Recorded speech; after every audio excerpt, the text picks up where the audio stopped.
আরেকজন প্রশ্ন করেছেন, আসসালামু আলাইকুম হুজুর, আমাদের এলাকার মসজিদের ইমাম সাহেবের অনুপস্থিতিতে একজন সাধারণ লোক জামাত পরিচালনা করেছিলেন।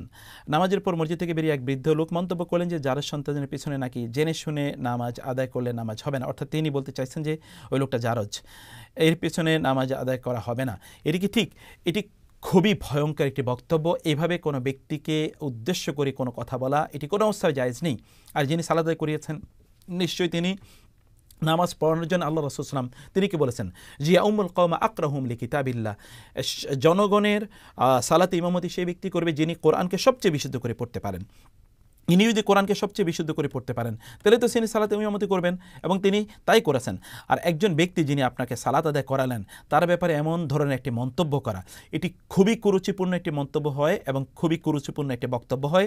এটি যেন কোনো ব্যক্তি না করেন আমরা তাকে অনুরোধ করব। আর যে কথা তিনি বলেছেন এই কথাটি একেবারেই ঠিক নয়, তার পিছনে ইনশাআল্লাহ আপনার সালাত হয়ে যাবে। সালাত হওয়ার জন্য যেই শর্তগুলো দরকার, এই শর্তগুলো এখানে নিশ্চয়ই পাওয়া গেছে, অতএব সেই শর্তগুলোর আলোকে আপনার সালাত হয়ে যাবে ইনশাআল্লাহ।